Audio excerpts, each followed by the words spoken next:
last played each other, that was 2020. That was Tua's first season, and Vic Fangio, as head coach, took the victory over us. What was your experience like with Vic Fangio as your head coach?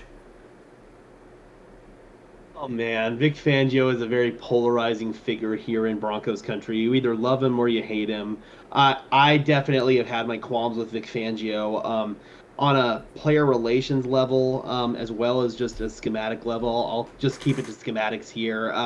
His his scheme, I mean, it's a very bend but don't break predicated scheme. I mean, as you guys saw in week one, it's very vulnerable to giving up huge chunk plays in the run game, and then Yeah, I've also, if you don't have five guys in the secondary that have gelled together and are able to communicate together at a very high level, then you're going to have busts in coverage at times with Vic Fangio's scheme, as Denver fans have found out the hard way. So those are some qualms with it as well. And he did start to dial up his blitzes a little bit more, especially in the second half of that Chargers game. And I'm still getting ready to go and review what he did in that New England game to make adjustments, because that's what I'm really curious to see, is how he made those adjustments from week one to week two. I'm still going through and kind of picking through my film like that. But just going off of my experiences with Vic Fangio as our head coach and defensive mastermind, I've had some qualms with it.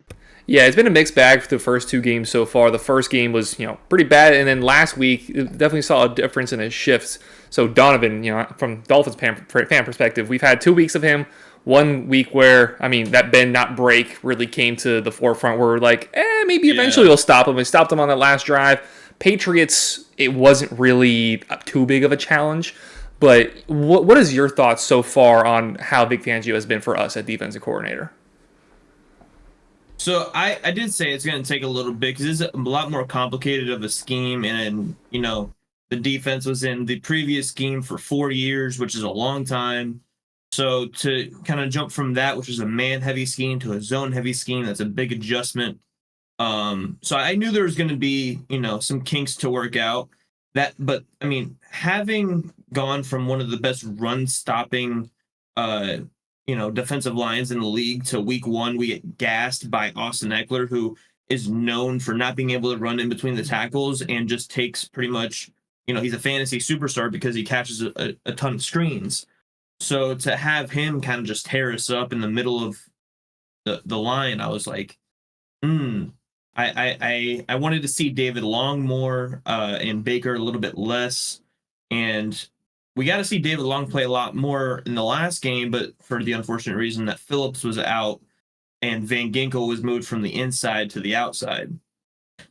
So it's it's definitely going to take some time. And I think, with the offenses that we have coming up, like the Broncos, the Giants, I don't think anything is too dynamic to the point where it's going to just tear us up like the Chargers did.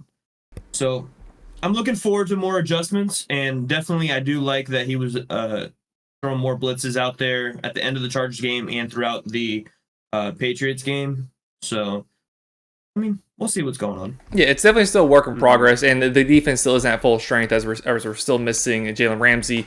We're going to see if Jalen Phillips is able to come back, and still missing Nick Needham. Brandon Jones hasn't had a big role, so we still haven't seen the full strength of what this defense can be under Vic Fangio. So it was with you guys in Denver, Gage. It was definitely a mixed bag with the experience of Vic Fangio. And